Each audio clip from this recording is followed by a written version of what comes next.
Three sports writers who know that one game does not make a 7-game series. And the one who thought it was over. Oh, yeah. It's over for you, Bill Plaschke. Where's the homer? No Always show the for you homer. today. Homer. Plaschke and Lakers fans now have something to worry about. LeBron and Cavs fans are feeling musty. And Mark Sanchez with a babe. Who could possibly have a problem with that? A little bit. You want to get eliminated? Horn me.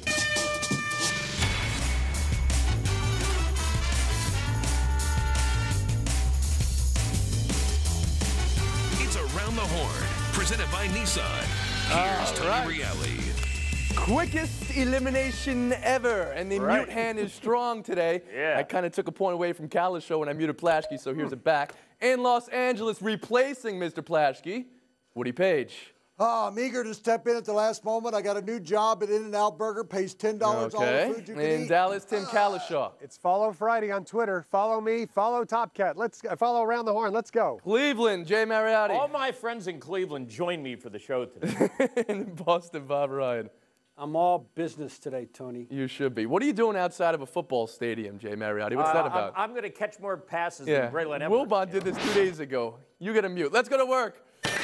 It's the first one. All right. Over. Was it over when Lil Mac beat Piston Honda? When Amazon Piranha bit King Corn Karn? When Mega Man defeated Dr. Wily in the year 2000X? Any of you guys know what I'm talking about here? No. Nothing. Were you born in the 60s? No. Nugs looking like the match from 2 nights ago. Down double dig early. Clutch shooting, steely resolve. Some favorable calls down the stretch, according to Lakers fans. And now, home court stolen. Everybody pulled a muscle jumping on the Orlando bandwagon yesterday. I assume you're doing the same now, Mr. Page. Well, will it be over when I fall 10 points behind? No, because it was not over for the Nuggets last night when they fell 14 Plaschke points said it behind. was. I've got to go visit Dr. James Andrews because this bandwagon's out of control. I'm jumping on and off and on. Yeah, the Nuggets have proven they're the tougher team. The Lakers wilted last night. They were not good down the stretch. The Nuggets improved their finish. They became closers last night, which is what scares the Los Angeles Lakers and Phil Jackson, who really hasn't figured out how to stop Carmelo Anthony. Last night, Chauncey Billups got going because he went inside and forced the Lakers to foul him. Got to the they line got a and lot hit of a big shot. help. So this is a team now going home, which hasn't lost a game in the playoffs at home. In fact, had lost 12. Its last 12 at home, had won 19 of 20 going into this series at home, including a big victory, an easy victory over the Lakers. You got to get on this bandwagon now. Calishaw, you jumping on that I was bandwagon? never really off this bandwagon. I said right from the start they were going to give the Lakers everything they can handle. history. Wait, Jay and I both said it's going to be a lot easier for them to win in L.A. than for L.A. to win in Denver, and that remains true. They've already won once. They could have won twice. And Woody just said they haven't lost at home. Nobody's come within 10 points of beating at home. Dallas and New Orleans didn't come near beating the Nuggets in Denver. I think LA is going to have a lot of those same problems, even though they're a better team, because of one matchup that is really killing them, the Chauncey Billups versus Derek Fisher. That is not going to change. Chauncey Billups is a guy in his 7th straight conference finals. He knows how to get it done. We saw kind of almost unfortunate Derek Fisher taking some bad shots at the end of the game that really hurt the Lakers. He's averaging 8. Chauncey's averaging 22. Chauncey's getting into the lane to feed people anytime he wants. The Nuggets are right now in charge. Mariotti. You know, memo to the vitamin water and Nike people. What about Carmelo Anthony? It's Kobe versus LeBron. The Nike puppets. Where's the Carmelo puppet? Tony, we've known all along this guy is one of the great scorers in the league, but now he's proving he's a big-time playoff performer. 5 straight 30-point performances. I mean, come on now. He's becoming the star of the playoffs because of what he's doing with, with Denver in regard to the Lakers. Now, Tim's right. Why are they using Kobe Bryant as a decoy at the end of the game so Derek Fisher, a very erratic shooter, is shooting the ball? Denver very resilient. They hit 17 straight free throws over the course of the game. Second quarter, when it looked like the Lakers were going to pull away, Denver comes back, scores 16 of the final 22. Kobe, a lot like LeBron, needs more help.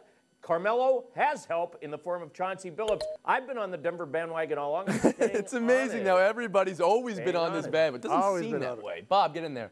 Well, it wasn't over when the Germans bombed Pearl Harbor, and this wasn't over after they lost Game 1, as we all know. How could anyone have watched the Nuggets in action during these playoffs and not understand that at the very least they were going to give the Lakers a great, great deal of trouble, and it's more than likely this is heading 7 one way or the other.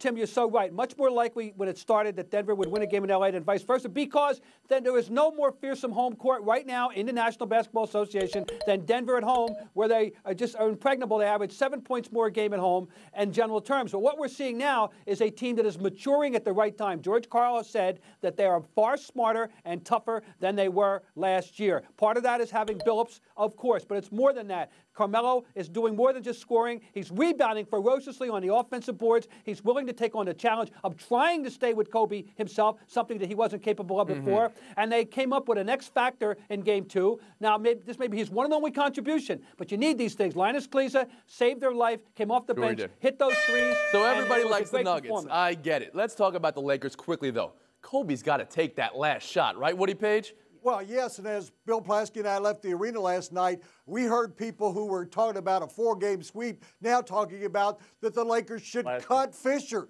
cut him, but they got nobody else to go to. Isn't that on Phil Jackson, Kalishaw? Yes, because we had just seen 2 minutes before Carmelo thinking he has great defense on Kobe out at the three-point line. Kobe elevating, hitting the shot. This is not Carmelo the Derek Fisher from the San Antonio series years ago. This is an old Derek Fisher. That's the ultimate brain cramp, really. What is Phil doing? No, it's clear. You have to do everything in your power to get the ball to Kobe. That's all, period. Well, Cavs Mavs Game 2 tonight in Cleveland. This discussion all about mustiness. LeBron calls tonight a must-win. Mo Williams says it's obvious. My grandma knows it. It's a must-win.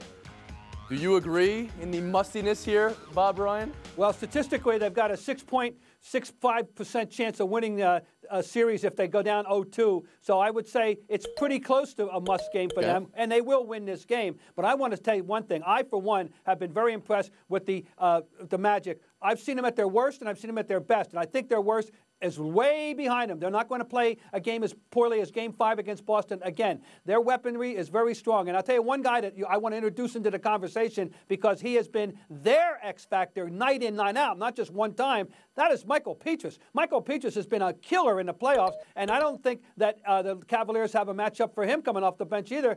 So this is going to be but all that said, the Cavaliers didn't win 66 by accident. They still have the best player. They still had the best home court over the course of the year, and I still think they're going to come back and win this series. It's certainly a must-win. LeBron said it. Mo Williams said it. He said his grandmother would say the same thing. So, yes, I'm going to agree with that, Tony. Mo Williams has to be the sidekick. 6 for 19 does not get it done. Delonte West has to be the 3 guy. 4 of 13 does not get it done. It reminds me of the old days before the Bulls were winning championships. Michael in the Jordanaires didn't get enough help, had to do too much. I hope we don't lose sight, reality, of what a remarkable game LeBron had the other night, but he cannot do it alone because Orlando, as Ryan said, has all sorts of weapons. It does come down to hitting your threes for Orlando, but they have been hitting their threes. I think tonight LeBron will spread it around. Also, a memo to Mike Brown. Do not take LeBron out for 5 minutes in the first half like you did the other night because you lost your momentum early on when the arena was rocking. I think Cleveland will seize the home court advantage. He will get help. Orlando is not going to hit threes every night. Yeah, I think it's a must-win for Cleveland. I do think they will win. I don't think they will have any easy wins. This is not going to be like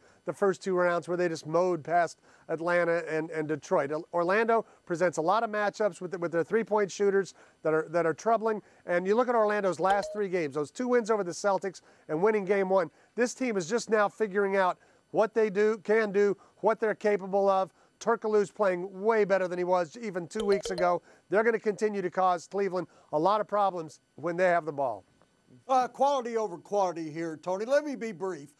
You can go down 1-0 at home. We've seen that in these playoffs that teams from the road have won in places like Boston and Los Angeles. But you can't lose 2 at home and expect to come back and win a series. So this is critical to the Cavaliers winning because they're not going to go into Orlando and win twice. So, yes, not only must-see TV, must-win game for Cleveland if it expects to win this series. Mariotti? Cleveland is soft in the middle. We saw it earlier in the year. The Lakers came here. Lamar Odom beat them up.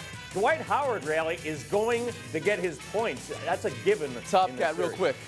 Jay touched on it when he mentioned Kobe and LeBron. Carmelo Anthony and Dwight Howard have a place among the elite. We should pay more attention to these guys, too. And Plashke, you have anything to add? Oh, that's right. Plashke's not even here. Eliminated before the show even started. Out of this.